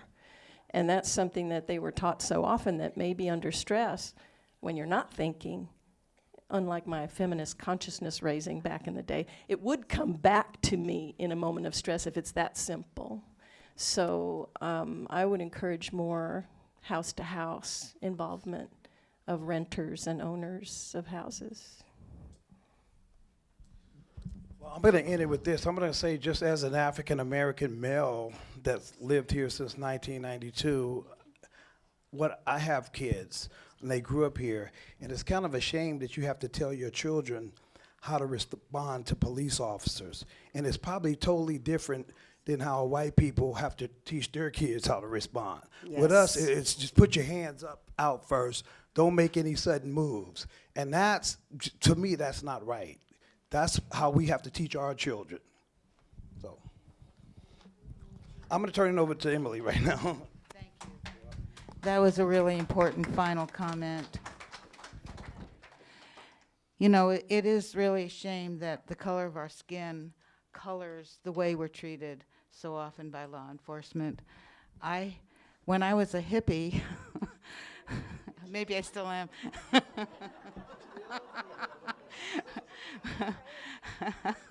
When I was a younger hippie living in a commune, that was decades ago, my child was almost trampled when the police barged into my house, and I was handled and treated very disrespectfully. Now that I'm a little bit more cleaned up and very white, I'm always treated with respect. I've never had police officers treat me with anything but respect, and I appreciate that. However, just because I'm not a young black man, that a young black man should also be treated with respect. Even if someone is breaking the law, there's a distinction between breaking the law and still being treated with respect. We're all human beings, and that's the kind of cultural change we're looking for. So this has been a wonderful conversation, a very rich conversation. I was just taking notes as fast as I could to capture as much of people's thoughts and passions as we can, and three of us were taking notes so that we don't leave anything of this behind. we are going to wind up soon, and we schedule till 8:30. You're welcome to stick around, but I do want, I have a few things I want to be sure that I say, so I'm going to look at my notes here. One of the things is it has not been comprehensive. This is huge, and I share the eagerness to make things happen as fast as we can. So there's a couple of levels. One is that long-term goal of established citizen oversight policy, and the other is getting interim things, behaviors, practices, attitudes in place as quickly as we can. And these changes must include not only law enforcement personnel, but also all first responders, mental health professionals, those who serve the public in many capacities, and all of us community members.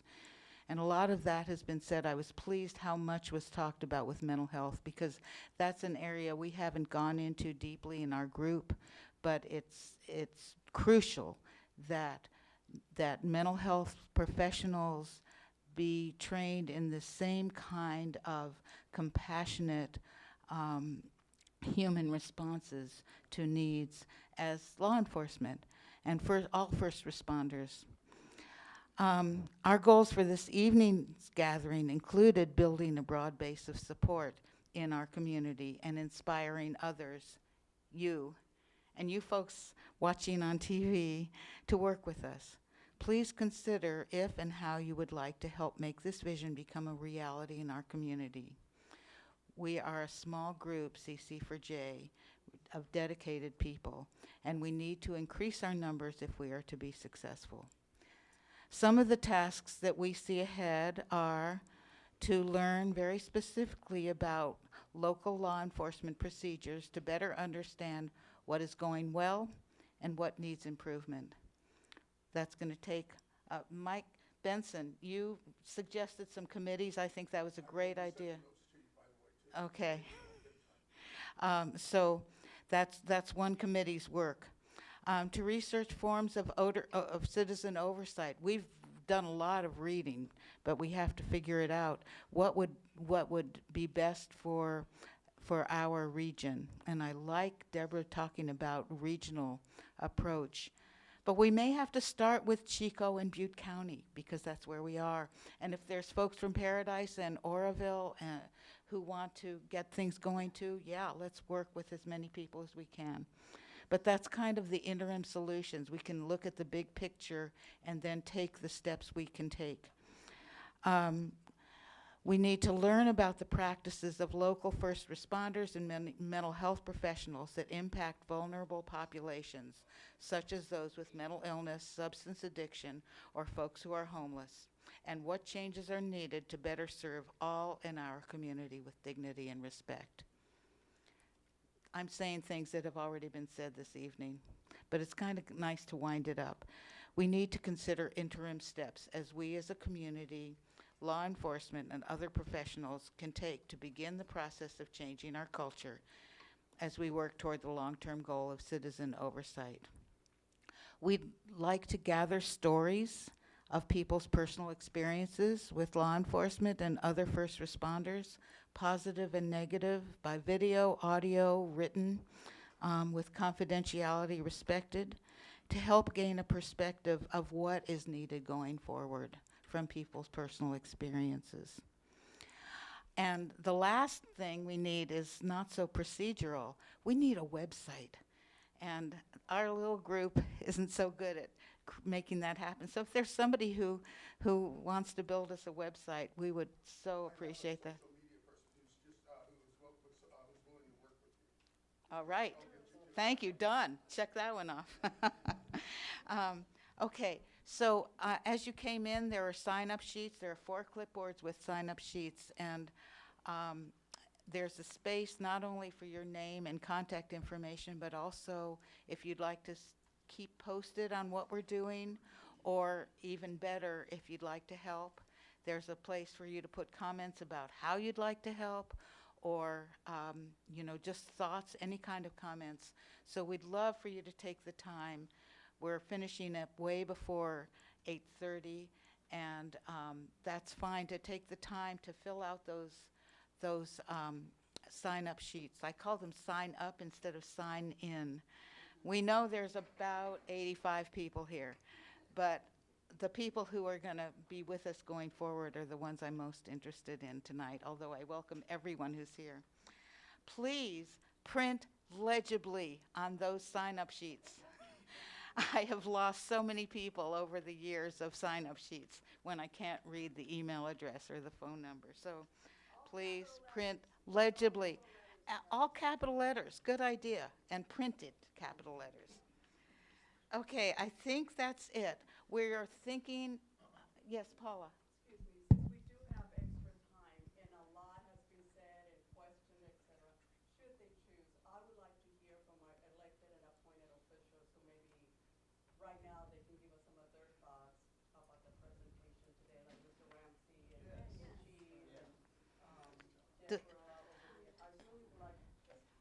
Do people feel like they'd like to spend some time that way, or else we can do it informally? Yes?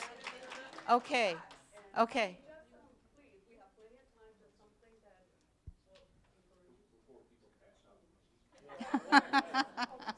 Okay, I just want to say one more thing, and then that'll be done with my little list of things to say, is that we are looking at having another community conversation in September, and hopefully we'll have a lot of progress to report on by then, and more of us. Okay, so do you want to take this back over to give some elected officials? Which elected official? Yes, okay, all right, Paula. Right. That's, yeah. Would you like to say something? Okay, Mike Ramsey, Butte County District Attorney. A couple of things, particularly for the committee, and we thank the committee. Back the initial contact with the committee back, I think it was in March, at the Human Relations Network, and we indicated that you were kind of going off on a rail that wouldn't get you any sort of cooperation from the law enforcement community, and I'm very glad to see that in that communication that bore fruit in the sense of looking at the concepts that you are looking at. A couple of things, as Benson has mentioned and ACLU has mentioned a couple of times, is educating yourselves on police procedure, and that's the Chico Citizens Academy. Other resources are the CCP, which is the Community Corrections Partnership, which meets every other month, and that consists of criminal justice partners that are doling out, as it were, money for rehabilitation. And that's their main focus, is looking at rehabilitation. That's probation, public defender, mental health, Department of Employment Social Services, Welfare Department, as well as the police agencies, making sure that we can try and see and prevent crime from continuing, particularly for those that have that unfortunate bend at times. The jail, very big, and their day reporting center.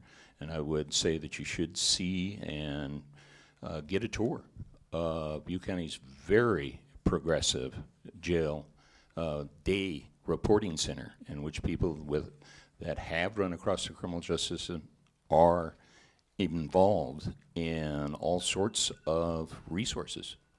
And I hear the bell ringing.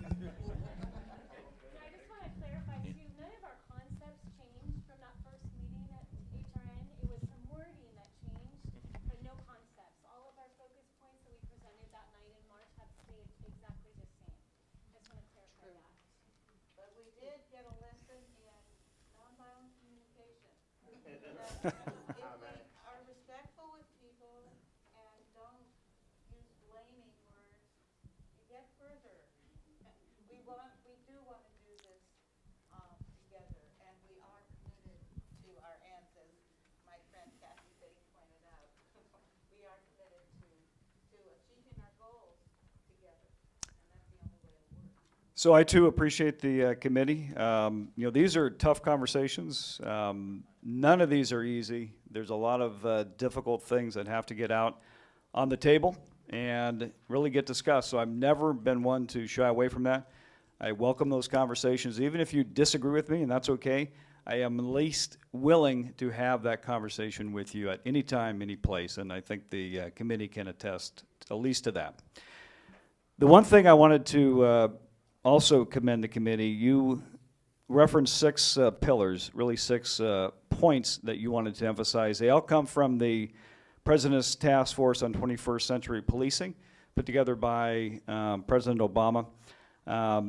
Those pillars, I was able to go back to the White House, well, one of the buildings on the White House grounds, and actually hear about these principles firsthand. And they're all very, very sound, and I agree with them in principle. I just wanted to say that as your chief of police. I think there's a lot of positive ground, a lot of common agreement that we can find actually here tonight. I wanted to let the committee know that.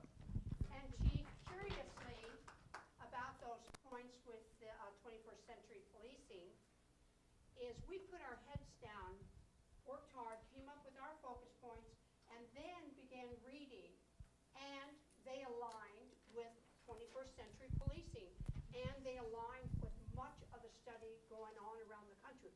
We found out that we were in tandem with citizens all over the United States, all over the world, actually. So we came to the focus points before we read it. Wow. Isn't this the city manager's assistant? Right. Don't you? Yeah, you're trying to hide. He's putting his head down. Talk to the people. All I would say is I'm not here in an official capacity. I'm one who likes to participate in my community just like everybody who's here.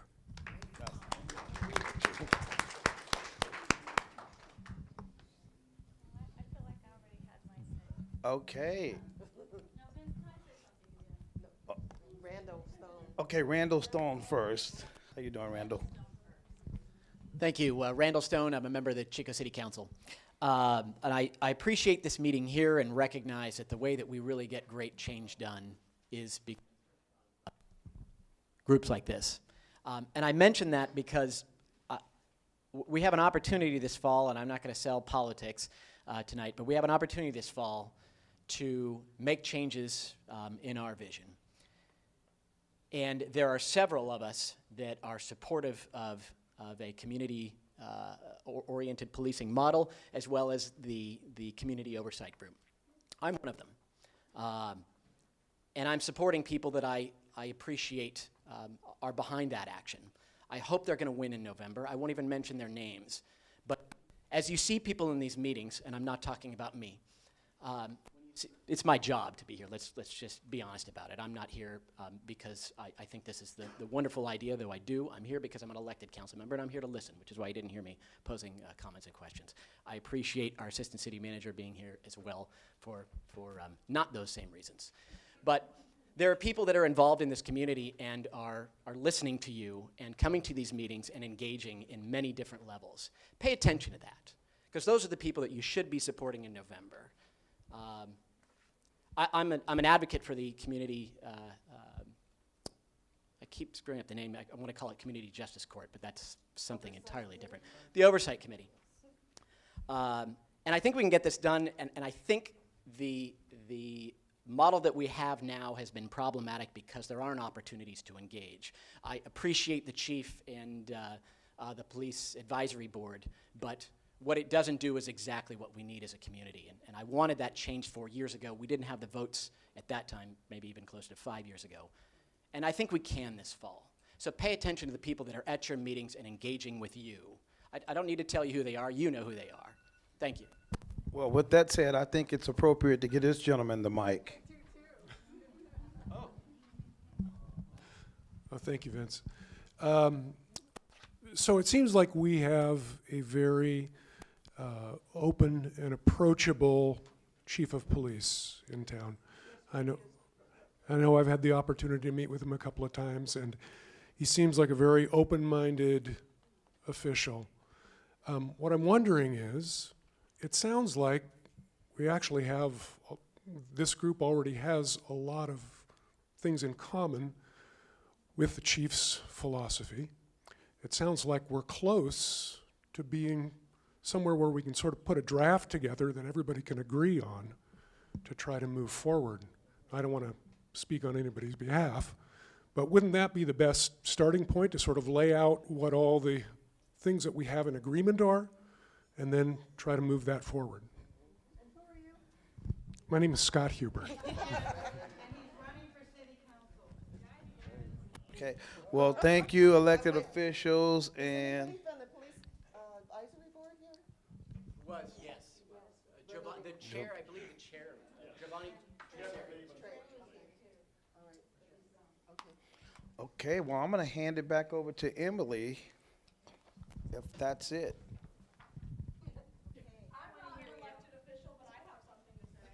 Okay, we still have time. You running? My name's Evan. I planned the walkout at my school. I've talked to the chief of police a couple of times. I would love to be involved with this, as I was told by the chief of police that there are going to be armed police officers at our schools in the fall. That's something that personally scares me a lot. I don't go to high school anymore. I have since graduated, but that's something that I feel citizens should have an oversight on.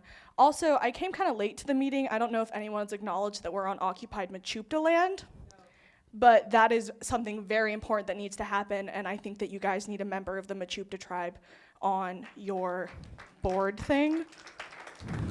That's all. Yay, fun times. Thank you.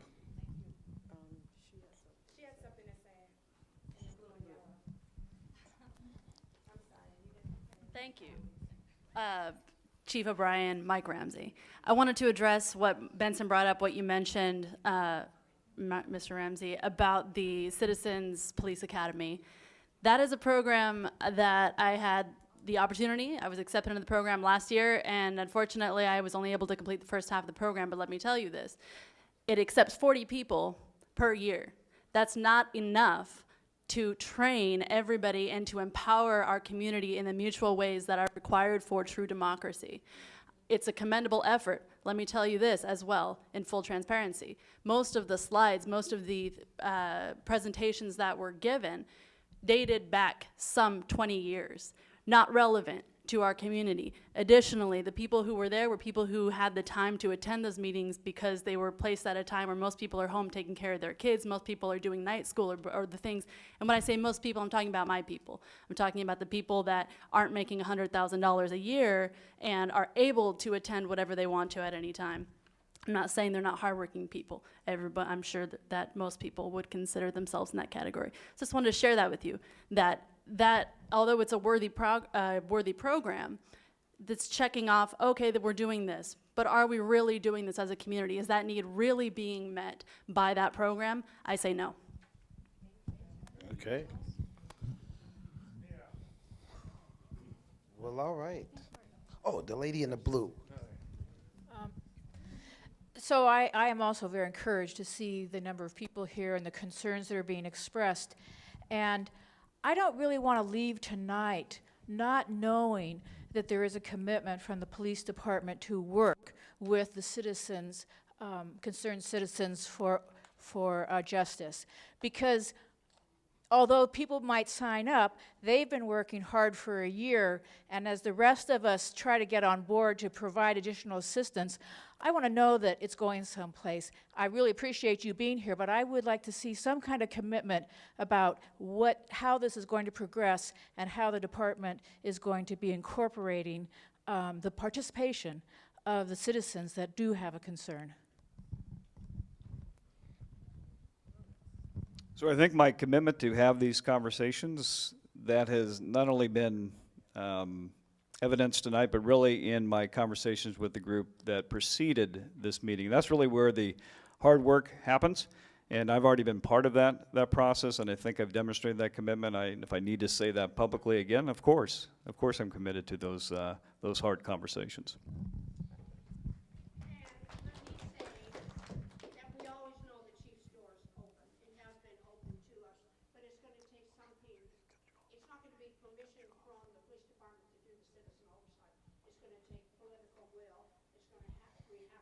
city council people that are going to say we need citizen oversight of the police department. The authority will come from them unless it's established at the ballot box. Okay.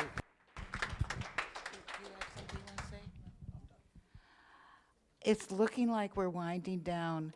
I really want to encourage you. I just took a look at the sign-up sheets, and the first columns are full of your email addresses and your phone numbers and your names, and that column to the far right where it asks what you'd like to do to help, most of them are empty. So. But you signed in coming in, and you didn't know. You know, I didn't expect people to come in knowing what direction they wanted to take. We hope we inspired you tonight to join us. I'm inspired to hear such forceful, visionary comments. It's really thrilling to me. Many of you I've seen before, I've interacted with you, and many I haven't. But it feels like we're underway, and that's exciting to me. Really exciting. So let's close it up, but take your time. There's lots of juice and, tea and water and columns that need to be filled out. And they're shutting me down. Thank you, everyone.